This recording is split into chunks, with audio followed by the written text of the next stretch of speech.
morning, Monday morning, I woke up and got ready for work, and my car wouldn't start. And that morning, the car went ahead and started after he gave it a jump. I went to go to the store or something like that, and then I headed off to work or to the gas station to get gas. When I turned the car off, I realized it wouldn't turn on again. It was stressing for me, and I started crying and stuff like that. And I vlogged the whole thing, but I never put it up simply because, you know, I felt stupid.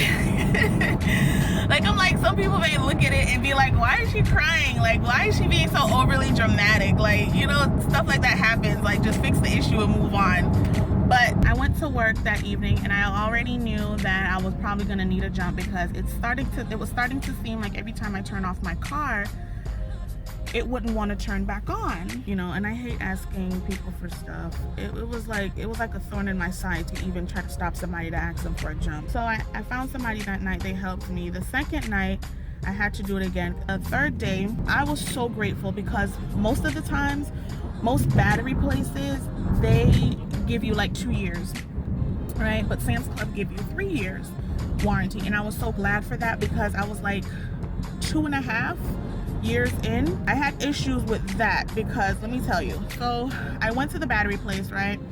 And they were basically like, well, when you got the battery, it was my mom's card because she's a Sam's Club member. So it was her who ended up getting the battery for me to begin with when I first got the car from her. So they didn't want to give me the battery. So I'm like, listen, like, y'all don't understand. Like, I can't go to work. I can't do anything if I don't get this battery. Like, and if I keep going with this battery, you know, I could mess up my alternator doing that. So I started crying at Sam's Club, y'all.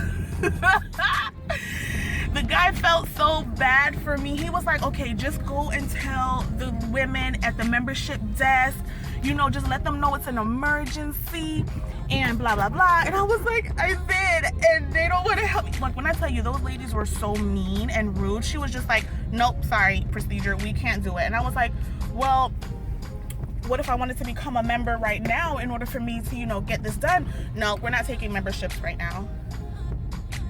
What? Excuse me. What?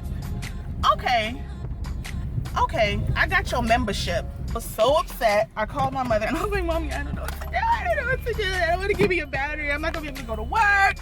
I don't know. I need you. I don't know. She was at work, so she was like, okay, let me tell you what to do. She was like, go ahead and pay for it with cash and then see if they'll give you a refund. I was like, okay, let me see. So I asked the man and he thought about it. He was like, it might work. So that's what we ended up doing. I paid for it. It was like 90 something. But the reason I decided to tell this story was because I feel like it's a testimony for me. I feel like every time I get into a rut or every time I get into something, I feel like God is so on my side that he always gets me out of stuff. Like, it doesn't even matter what it is, and I just feel so blessed. And I was like, you know what, I felt stupid when I first vlogged the whole situation and I didn't want to put it up, but I'm like, you know what, I'm gonna put this story up. I'm gonna tell this story because it's a testimony. I don't want to hold back on what God's done for me. I don't want to do that, and I'm not gonna feel bad about doing that. Like, it seems simple, but I was stressed. I was so stressed. But yeah, I just wanted to give my little testimony on that. Bye.